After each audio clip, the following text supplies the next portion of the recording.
Young artist को इसके अलावा जो एक चीज़ फेस करनी पड़ती है वो होता है क्रिटिसिज्म। बिल्कुल। एक इनसिक्योरिटीज़ होती हैं अपने बारे में, क्या मैं ये कर पाऊँगा या नहीं कर पाऊँगा। वो डेफिनेटली आपको एक यकीन अपने आप पे रखना चाहिए। बट जब आपकी सराउंडिंग में जब आप एक नई चीज़ लेके आ रहे हो तो आपको अपने लोगों में ही उनको लिए आपको एक्सेप्ट करना बहुत मुश्किल हो जाता है। जी। तो आपने क्रिटिसिज्म फेस किया या आपने उसको किस तरह डील किया, किस तरह हैंडल किया, या यंग आर्टिस्ट को क्या करना चाहिए? तो आप अगर अपनी कोई स्टोरी शेयर करना चाहें।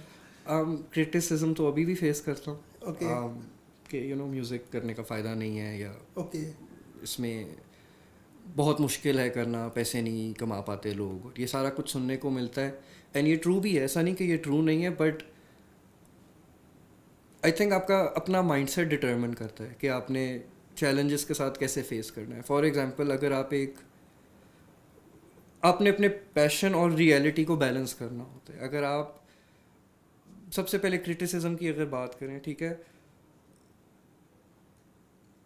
आई थिंक बहुत मुश्किल है किसी भी आर्टिस्ट के लिए, जिस मर्जी लेवल पे वो कुछ अगर नया करने की या डिफरेंट करने की कोशिश कर रहा है, तो जो उसको क्रिटिसिज्म या नेगेटिविटी फेस करने को मिलती है लोगों से, तो एक तो ये एक इंटरनल एक बैटल होता है आपको, ठीक है, जिधर आपको सबसे प्राइमरीली आपको अपने अंदर बिलीव करना ज़रूरी है। शुरू में लोग नहीं करेंगे। ओके। मैं एक पॉइंट पे जब मैं गिटार प्रैक्टिस कर रहा होता था, तो वो ऑब्वियसली वो लाउड भी हो जाता है, वो अनोइंग भी होता है जब आप एक ही चीज़ बार बार बजाते हो। तो मेरे जो बड़े भाई हैं, वो उस वक्त मैं उनके साथ कमरा शेयर करता था, तो उनको प्रॉब्लम होती थी काफ़ी इस चीज़ की वजह से। तो मैं फिर खाली जगह घर में ढूंढ रहा होता था कि मैं किधर जाऊँ, मैं किधर गिटार बजाऊँ। तो फिर कोई और आ जाता था, वो देखता था, यार रात के 2 बजे तुम क्या कर रहे हो, गिटार बजा रहे हो कमरे में बैठ के। तो कहते थे जाके सो जाओ। तो एक पॉइंट आया कि मैंने गिव अप नहीं किया, मुझे था शौक, मैं करता रहा। एक पॉइंट आया वेयर मैं गिटार बजा रहा था एंड मुझे किसी की कॉल आई फ़ोन पे, अपने कज़न की। तो उसका कमरा मेरे कमरे के ऊपर था, तो मुझे था ये बोलेगा कि गिटार की आवाज़ आ रही है, बंद करो। तो उसने मुझे कॉल करके पूछा कि ये आप बजा रहे हो, उसको जो म्यूज़िक की आवाज़ आ रही थी। तो मैंने कहा जी सॉरी, मैं आवाज़ बंद कर देता हूँ, आप डिस्टर्ब हो रहे होगे। कहते नहीं, बड़ा अच्छा लग रहा है, बजाते जाओ, मुझे अच्छा लग रहा है। तो वो उस पॉइंट पे मुझे आई थिंक तकरीबन 7-8 साल हो चुके हुए थे करते हुए। तो वो उतने साल बाद मुझे दूसरों की तरफ से कोई रिस्पॉन्स मिला कि तुम ठीक कर रहे हो, अच्छा लग रहा है, बुरा नहीं लग रहा। तो वो भी एक किस्म का टर्निंग पॉइंट था मेरे लिए कि अच्छा, लोग सुन रहे हैं और आगे से कुछ बुरा नहीं बोल रहे।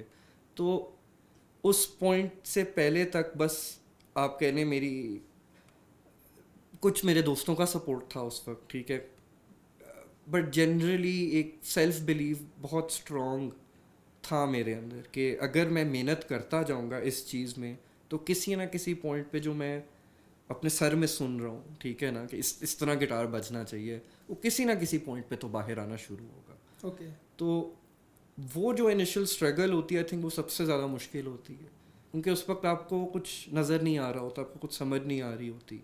तो रिगार्डलेस ऑफ आप किस जॉनरा में हैं, ये आर्टिस्ट को दिमाग में रखने की ज़रूरत है कि प्रैक्टिस काफ़ी कांस्टेंट करनी पड़ती है और over a period of years आपको करनी पड़ेगी। ये एक ऐसी चीज़ नहीं है जो 4 या 5 सालों में इमीडिएटली आ जाए। ओके। तो यही डिटर्मिन करता है आई थिंक आपकी सक्सेस, कि अगर आप एक रिक्वायर्ड जो नंबर ऑफ आवर्स है ना, वो अगर कोई भी आर्टिस्ट पूरा कर देता है अपनी तरफ से, तो डेफिनेटली उनकी स्किल बेहतर होना शुरू हो जाती है। ऐसे नहीं हो सकता कि किसी ने बहुत ज़्यादा मेहनत की हो और उनकी स्किल ना इम्प्रूव हो। वो फिर यही है कि वो गलत प्रैक्टिस कर रहे हैं या कोई फॉल्टी टेक्निक इम्प्लीमेंट कर रहे हैं।